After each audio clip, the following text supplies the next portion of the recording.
participants will introduce themselves. So Zen, introduce yourself. Hi, I'm Zendor, and yes, you have been expecting me. I'll be your guide as we peer into the depths of what keeps us afraid, angry, ignorant, and immobile. How was that? My friends call me Zen. I have been graced by Debbie's choice to be allowed to speak with you during this time, and I really am thankful. I'm humbled by it, and I would like to ask your permission to be able to speak about some things that may take what already expanded consciousness you have to yet a new level. Part of what I'm going to be sharing, as you can see by the slide, is about the messy-antic complex. Kind of a play on words there. Many of us feel like we have missions and that we are here to do something of utmost import for not only ourselves but for the world. And I think NDEers, cancel that, I know NDEers are much more open to this kind of knowing than most others because of their direct experience of knowing that there is more than just this world. Now, as you can see by the initials up there, a little bit more about me. I've got a Master of Arts in Organizational Management, an MBA in Project Management, Certified Hypnotherapist, Transformational Life Coach, and an honorary doctorate in Divinity. And there's probably a few more in there. I've been in the aerospace industry. I was a production control coordinator for $7 million a month in shipments back when I was in my 20s. I actually have 4 children and 8 grandchildren, so I have the experience of both a father and a grandparent, and that I've advanced through all of those from the aerospace industry to some very interesting experiences in the television industry, music, theater, and arts and crafts. I've been blessed with a plethora of opportunities for experience. So moving right along, when I was younger, I kind of got set up, and how that happened was through an adoption. I knew very young, I think I was 5 when my parents told me. Shortly thereafter, though, I heard a voice. I was standing at the top of the staircase. We had a dual staircase, so the landing was looking out over the front porch of the house. And I was looking out in the evening, waiting for Dad to come home, and I hear a voice say, "Hey, you!" I wasn't quite sure what to do, except spin around and say, "Mom, Mom, do you hear that voice?" Of course, she didn't. And she was within 15 feet. I knew that she had to have heard that voice. Well, no such luck. And she actually blew it off and said, "No, I didn't hear anything, must have been a peeping Tom." Well, our town did have a peeping Tom, so, however, I knew instinctively at that time that the voice came from inside. Now why? Wasn't quite sure. But we did develop a relationship over the years, and I eventually found out who it was. We moved into a new house about a year after that, and I started having out-of-body experiences. Now, as you all know, especially the experiencers, there's that segue in between being in your body and being outside your body that you have to basically confront yourself and allow yourself to move from one place to another. Can I see some shaking heads? Okay. Mine's bobbing up and down anyway. It's good for everybody. So what happens is that in that interim, there's a question of, am I dying? And then there's an acknowledgement of, no, but boy, this really feels cool. So as a child, you can imagine that understanding or having the opportunity to do that and get up and fly around the house and then the neighborhood and the town gave this one, the opportunity to really get comfortable with yet another capacity or sensory apparatus that we actually all have and we are capable of doing. Now, and I think this was also prep work for the next experience, which was a series of, they weren't really dreams, because I'd wake up in bed actually not in bed, I'd be up in the corner of my bedroom watching my physical body get out of bed, climb out through my bedroom window. Now this is rural Indiana. Climb out my bedroom window, walk across the neighbor's yard, climb a fence and walk out into a 10-acre pasture, basically. And as I would walk out to the center of the pasture, I'd start rising up into the air. Well, I looked up initially, and I see this huge orange cigar-shaped cloud that spans the field and probably twice the length on either side of it. Now, the observer would become one with the participant as I would enter the cloud. I'd wake up in bed the next morning and go, wow, can't wait to go back. Never really remembered what was going on inside of that cloud, nor did I equate it with anything at that time. Nevertheless, it lasted for about 2 years, and at least twice a month it would happen.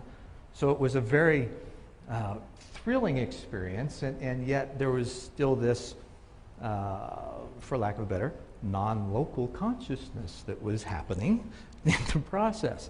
Now, during this time also, as a kid, I think we all actually have insatiable curiosities, especially when we have experiences that are beyond the norm or that really intrigue us to learn and grow and experience and explore and really, in some cases, exponentiate our understanding of what we're capable of doing, even though, and I'll use a Star Trek term, the grups don't have a way. Remember the grown-ups Star Trek episode? Anybody? Okay. So we have the ability to move beyond that. Now, of course, in the BS, that stands for belief system. Okay, we have a challenge to change. Now, when I went into college, I actually was a brainiac as a kid. I may have a few cells left. However, I tested out of 5 quarters going into Ball State University. So I was also living in the honors dorm. And I went through a period where I was really sincerely questioning, the whole thing about the adoption and why am I here, where am I going, what am I doing, what's up. So I hit my knees one day and I prayed and I said, Father, I want to know what truth is, and I'm willing to die for it if necessary. Now, that was probably one of the most, I've had a few prayers that were that deep and that centered from the depths of my being. Little did I know that I was kind of playing prep poker. Instead of Russian roulette, it was a little different form. So the following week, I came back from class and I put on an album. We had albums at that time. And it was by a band called Journey. I don't know if any of you are familiar with them, but their very first album was very much an exploration of soul and connecting to it. So, a song called In the Morning Day. Lyrics, right before there's a guitar riff that sounds like a rocket ship taking off. Well, right in between those two, this voice that I'd been familiar with since a child says, this is my given name, Bruce, are you willing to die for what you believe in? Oh shit. Christ consciousness, cosmic consciousness. Absolutely. Okay. Guitar riff comes up. I feel myself leave my body. I turn to look at my body laying across my dorm room bed, and then turn back to look where I'm going, and immediately engulfed by white light. Now, as an impetuous teenager, I was there for maybe 15, 20 seconds, just long enough to orient, recognize that, okay, I can still see, even though it's white, I'm not dead, I can think. I have no tactile sensation with my body. Wow, is there more? I felt a movement. I found myself then in a sphere of pinpoints of light with an indigo background. I instinctively knew that these pinpoints of light were points of consciousness. Whether in body or not, wasn't sure, because I knew I wasn't. At that point in time, as though this other voice was listening to my thoughts, it spoke, and it said, these are those that you are to work with in order to facilitate a new world order. It will happen in your lifetime. Know this to be true. Your path will be full of trials and tribulations. Have faith and trust that everything you need will be there at its appointed time. Trust and allow. And with that, I felt another rush of energy, and I'm back in my body. Kept my eyes closed. The feeling of that reintegration was exquisite, to say the least. But then, 18 years old, what the hell do you do with that? Okay, am I the one? No, I don't think so, because it talked about all of these others. So there's this differentiation, and there's this capacity to move beyond self and realize you're part of a whole. Well, during that process, too, after I came back, I opened up to the clairaudience. Clairaudience, clairsentience, clairvoyance, okay. I used to get joked about, Bruce and his font, so I figured I'd bring in the clairaudience. So, in that process, then, I also had an experience of hearing many others speaking. Now, these were other voices. They were and of course, this was at college, under pressure, going back and forth between the dorm room and the cafeteria, so I was hearing all of these negative, self-degrading, self-deprecating thoughts that all started with you. Well, I was already answering to hey you. So I thought it was all about me. Well, contrary to popular opinion, it's not all about me. However, what I was doing was freaky. I just didn't understand it. So I locked myself up in my dorm room. Fortunately, I had a friend that came over and said, "What the hell are you doing?" And I said, "Well, here's what's happening." And he said, "Are those voices yours?" And I said, "No." And he said, "And?"